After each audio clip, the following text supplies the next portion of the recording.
दोस्तों, आजम खान साहब की तरफ से जो ताजा दावा किया है वो पुराने सारे दावों को खत्म करते हुए इतना सनसनीखेज है कि अगर सच्चाई में उसकी सही तरीके से हो जाए जांच तो कई सफेद पोश जो बिल्कुल अपने आप को शराफत की मूर्ति समझते हैं उनके चेहरे पर पड़ी हुई शराफत की चादर खिंच जाएगी। क्योंकि ये पहली दफा नहीं है जब किसी ने इतना गंभीर आरोप लगाया।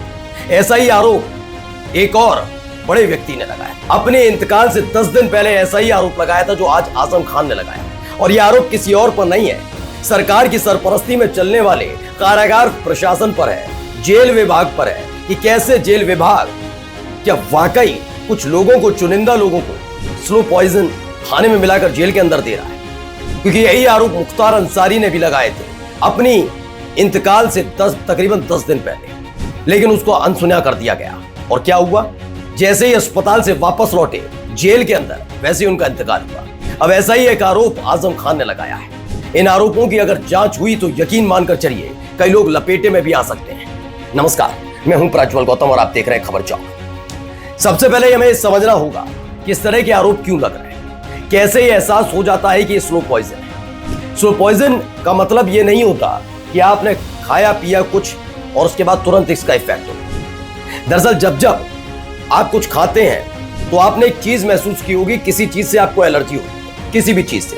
अगर आप चाय पीने के शौकीन है और चाय पीने से आपको दिक्कत हो रही है, यानी चाय आपको दिक्कत दे रही है या उसमें कुछ ऐसा मिला हुआ है जिससे वो आपको लगातार दिक्कत दे रही है। किसी और चीज का सेवन करते हैं वो आपको दिक्कत देने लगे, यानी आपके लिए हानिकारक है। लेकिन जब खाना ही आपको दिक्कत देने लगे, नॉर्मल खाना, जेल में कोई शाही पनीर, छोले भटूरे और वो तो मिलता नहीं है, राजमा चावल, वहां तो नॉर्मल खाना मिलता ना, वही खाना अगर आपको दिक्कत देने लग जाए तो यही शिकायत मुख्तार अंसारी ने भी की थी और यही शिकायत अब आजम खान की तरफ से आई है। यह दावा आजम खान की तरफ से सीधे तौर पर नहीं किया गया, लेकिन जो मुलाकात करने पूर्व राज्यसभा सदस्य यानी पूर्व सांसद और पत्रकार शाहिद सिद्दीकी गए थे, उन्होंने किया है कि जब वो अस्पताल में मुलाकात करने आजम खान साहब के साथ गए, उनके सेहत का हालचाल लिया तो वो ठीक नजर नहीं आए। उनसे पूछा क्या हुआ, तब उन्होंने बताया पूरा वाकया कि कैसे उनको जेल के अंदर स्लो पॉइजन दिया जा रहा था। पहले खबर देखिए, एनबीटी की खबर है। तो आजम खान को जेल में दिया गया जहर, पत्रकार शाहिद सिद्दीकी ने अस्पताल में मिलकर मुख्तार वाला दावा किया। देखिए, इस पर आप भला माने बुरा माने कि ये तो आजम खान ऐसे, आजम खान वैसे, अब तो आरोप लगा रहे हैं, ये कर रहे हैं, तमाम बातें, ये कुछ भी करिए, लेकिन जो आरोप गंभीर होते हैं उनकी जांच करना बहुत जरूरी होता है। निष्पक्ष जांच होना बहुत जरूरी है। निष्पक्ष शब्द पर मैंने जोर इसलिए दिया है क्योंकि ये हर किसी ने देख लिया कि जब इस तरह के मामले होते हैं तो मामला जब एक सरकारी विभाग पर लगता है तो जांच की जिम्मेदारी भी किसी सरकारी विभाग को दी जाती है। और जब मंशा ही किसी ऐसे व्यक्ति की हो जो सरकारी विभागों को नियंत्रित करता हो तो फिर क्या जांच और कैसी जांच और क्या परिणाम, है ना। मैं आज भी पूछता हूं कि क्या कभी किसी ने मुख्तार अंसारी के उस पूरी रिपोर्ट के आधार पर कभी ये जानने की कोशिश की कि क्या हुआ था, कैसे पता लगा कि मुख्तार अंसारी को लगा कि चीजें खराब हो रही हैं, कैसे कोई व्यक्ति बता देगा। मैं आज आपके सामने वीडियो बना रहा हूँ, वीडियो बनाते बनाते अचानक तबीयत खराब हो तो बात अलग है, लेकिन मुझे अगर तबीयत खराब की महसूस हो रही है तो मैं अस्पताल जाऊंगा ना। लेकिन मुख्तार अंसारी साहब को ऐसा करने दिया गया था नहीं। लेकिन आखिरकार ऐसा क्या है कि आजम खान साहब जेल से बाहर भी आ गए और दिक्कत नहीं है, क्या वजह है, तो मैं आपको समझाता हूँ क्या उन्होंने आगे बताया। तो देखिए, ये खबर निकलकर सामने आई। इसमें दावा किया गया है कि आजम खान अब जेल से बाहर आ चुके हैं, दिल्ली के एक अस्पताल में इलाज करवा रहे हैं। 23 महीने बाद जेल से निकले सपा नेता को लेकर राजनीति तेज हो गई। इस बीच पूर्व राज्यसभा सांसद और पत्रकार शाहिद सिद्दीकी ने उन्हें जेल में जहर दिए जाने का दावा करके सनसनी फैला दी। अभी कह रहे हैं एनबीटी ऑनलाइन इस दावे की पुष्टि नहीं करता, अभी पुष्टि नहीं कर पाएगा एनबीटी, क्योंकि एनबीटी की धड़कनें बढ़ी रहती है। भाई, दावा जब शाहिद सिद्दीकी का कहिए, शाहिद सिद्दीकी का दावा है, कब आप कह रहे हो कि आपने पुष्टि की है। सपा और कांग्रेस की राजनीति कर चुकी शाहिद सिद्दीकी पत्रकार भी, उन्होंने दिल्ली के अस्पताल में आजम खान से मुलाकात की फोटो के साथ यह अजब दावा भी किया। फेसबुक पर पोस्ट में शाहिद ने लिखा कि आजम ने खुद बताया कि उन्हें और उनके बेटे को अब्दुल्ला को खाने में जहर देकर मुख्तार अंसारी की तरह मौत की नींद सुलाने की तैयारी। आप इस बात को बहुत गंभीरता से लीजिए, मैं ये नहीं कह रहा कि ये है ही है। शाहिद सिद्दीकी ने दावा कर दिया, क्या ये बात आजम खान ने कही नहीं कही, इसकी जांच होनी चाहिए। और आजम खान ने अगर ये बात कही तो इसकी भी जांच होनी चाहिए कि ये बहुत सच बोल रहे हैं, क्या बात है, ये तमाम चीजें। क्योंकि जब इस खबर को लेकर हमने यूपी तक को भी देखा तो उन्होंने लिखा, आजम खान ने उनसे कहा कि जेल में उनको और उनके बेटे अब्दुल्ला को कथित तौर पर धीमा जहर यानी स्लो पॉइजन दिया गया था। आजम ने खाने में जहर की भनक लगते ही जेल में मिलने वाला खाना लेना बंद कर दिया। क्या ये बात सच है? दूसरा, और खुद खाना बनाना शुरू कर दिया था। क्या ये बात सच है? उन्होंने महसूस किया कि उनकी हत्या की साजिश रची जा रही है। क्या ये बात सच है? ये सारी बातों को बताना होगा।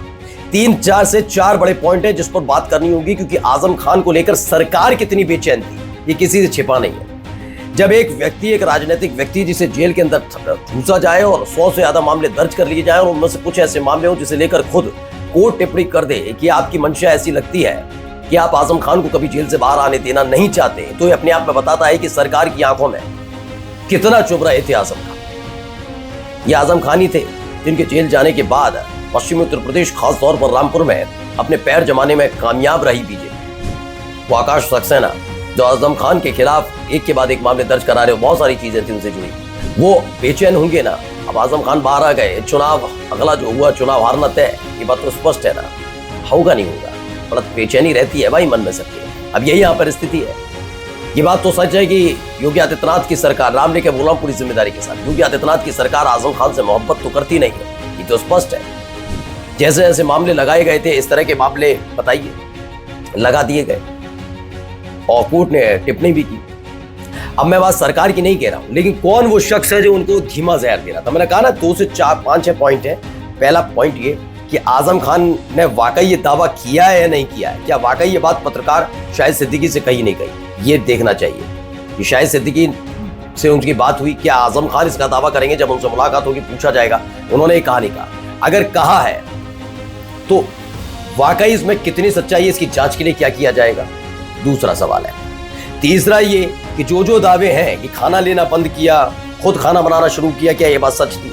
और क्या जेल प्रशासन ने जानने की कोशिश की कि खाना लेना बंद करके और खुद खाना बनाना क्यों शुरू किया गया? तीसरा।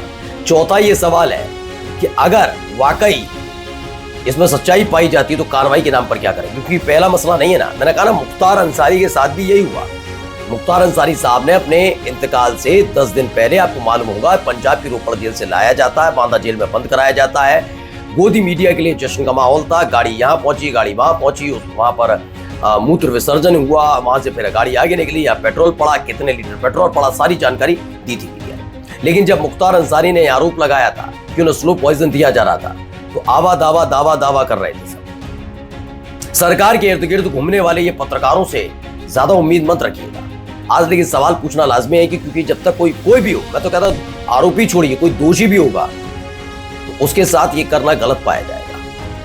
मुख्तार अंसारी वाला दावा आजम खान की तरफ से पत्रकार शाहिद सिद्दीकी ने जो किया है वो वाकई सनसनी पैदा कर देने वाला है। एक ऐसे दौर में जब लगातार ये उम्मीद की जा रही थी कि आजम खान समाजवादी पार्टी को झटका देंगे, लेकिन बाहर आते तो झटका किसी और को मिलता लग रहा है। नमस्कार। New public inter college Lucknow, admission open. For more information call 0522 282232 और 7755 089585।